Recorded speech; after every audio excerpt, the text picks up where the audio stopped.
आज एक नई कहानी की ओर माँ दुर्गा की कथा से जुड़ी हुई है। असुरों के स्वामी शुंभ और माँ दुर्गा के बीच जो युद्ध हुआ, वो कहानी आज हम आपको दिखाने वाले हैं। और जो हमारे नए दोस्त हमारे चैनल पर आए हुए हैं, उनसे मेरी विनती है, कृपया हमारे चैनल को सब्सक्राइब कर दें। माँ दुर्गा की कथा। एक बार असुरों के स्वामी शुंभ ने देवताओं को स्वर्गलोक से निकाल बाहर किया। उन्होंने दूर तक देवताओं का पीछा किया।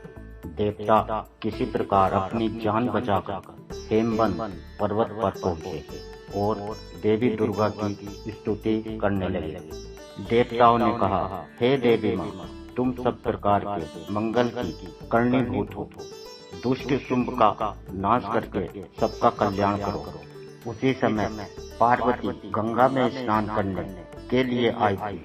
उन्होंने देवताओं की करुणा पुकार सुनी तो उन्होंने अपने शरीर से माता अंबिका को प्रकट किया। उनका मनोहारी रूप देखकर असुर सेनापति चंड और मुंड विस्मित हो गए। बोले, यह नारी तो बहुत रूपवती है, चलो चलकर अपने राजा शुंभ को बताते हैं। चंड और मुंड ने आकर शुंभ के सामने अंबिका के रूप का वर्णन किया तो शुंभ ने कहा, यदि वह स्त्री इतनी ही रूपवती है तो मैं जरूर उसको वरण करूंगा। जाओ और उसे मेरे पास ले आओ। चंड और मुंड तुरंत फिर से हेमवत पर्वत पर पहुंचे और माँ अंबिका से बोले, हे सुंदरी दैत्यराज शुंभ, जो तीनों लोकों के स्वामी हैं और दोनों लोकों की संपदा जिनके अधिकार में है, वे तुमसे विवाह करना चाहते हैं। अंबिका ने कहा, परंतु मैंने तो प्रतिज्ञा कर रखी है कि जो संग्राम में मुझे जीतकर मेरे गर्व को चूर करेगा, वही मेरा स्वामी होगा। चंड ने कहा, देवता भी जिन दैत्यराज के सामने नहीं टिक सके, उनसे तुम अकेली नारी युद्ध करना चाहती हो। तुम चुपचाप उनके पास चली जाओ, इसी में बुद्धिमानी है। देवी ने शांत स्वर में कहा, परंतु मैंने बहुत पहले और बिना सोचे समझे प्रतिज्ञा तो कर ली थी, मैं उसे मिथ्या नहीं कर सकती। चंड और मुंड दोनों भुनभुनाते हुए वहां से चले गए। शुंभ के सम्मुख पहुंचकर जब उन्होंने माँ अंबिका का संदेश सुनाया तो शुंभ भड़क उठा।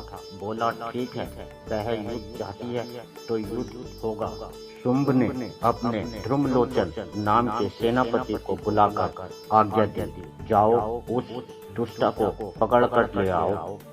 ध्रुमलोचन अपनी विशाल सेना लेकर हेमवत पर्वत पर अंबिका के पास पहुंचा और बोला, सुंदरी, तुम अपनी इच्छा से मेरे स्वामी के पास नहीं चलोगी तो मैं बलपूर्वक तुम्हें ले जाऊंगा। अंबिका ने भयभीत होने का ढोंग किया। बोली, मैं तो अबला हूँ, मैं तुम्हारा क्या बिगाड़ लूंगी। ध्रुमलोचन ने कहा, तो फिर मेरे स्वामी के साथ विवाह कर लो।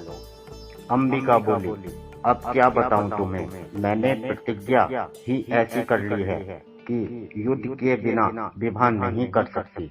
तब ध्रुमलोचन बिना कहे सुने देवी पर चढ़ दौड़ा। माँ अंबिका ने बड़े घृणा भाव से सिर्फ हूँ का उच्चारण किए, जिससे ध्रुमलोचन जलकर भस्म हो गया और उसकी जगह राख की ढेर रह गई। यह देख दैत्य सेना भयभीत हो उठी और वहां से भागने लगी। लेकिन तभी भागती सेना को चंड और मुंड ने रोका। बोले, हमारे स्वामी ने आज्ञा दी है कि इस दुष्टा को पकड़ लाएं। यह अकेली है और हम इतने हैं, फिर क्यों भागते हो? हम इसे घेर कर अभी पकड़ लेंगे। दैत्य हिम्मत कर अंबिका की ओर बढ़े, जो अब सिंह पर सवार हो गई थी। उनकी भ्रकुटी तन गई। तब उनके मस्तिष्क से प्रकट हुई माँ काली। काली दैत्यों पर टूट पड़ी। उन्होंने एक हाथ से एक हाथी उठाकर दैत्यों पर फेंका। अनेक असुर उस हाथी के नीचे दबकर मर गए। यह देख चंड क्रोध से भरकर काली की ओर झपटा। ठहर तो दुष्टा, मैं तुझे अपनी मारकर चील कौवों को खिलाता हूँ। माँ काली ने उसके बाल पकड़े और उसका सिर काट डाला। यह देख मुंड को बड़ा गुस्सा आया। वह पूरे वेग से काली पर झपटा, किंतु उसका भी वही हाल हुआ जो चंड का हुआ था। माता काली ने उसकी गर्दन भी काट फेंकी। तब माँ अंबिका ने माँ काली से कहा, तुमने चंड और मुंड का नाश कर संसार को दैत्यों के भय से मुक्त किया, अतः भविष्य में चामुंडा के नाम से भी तुम्हारी ख्याति फैलेगी।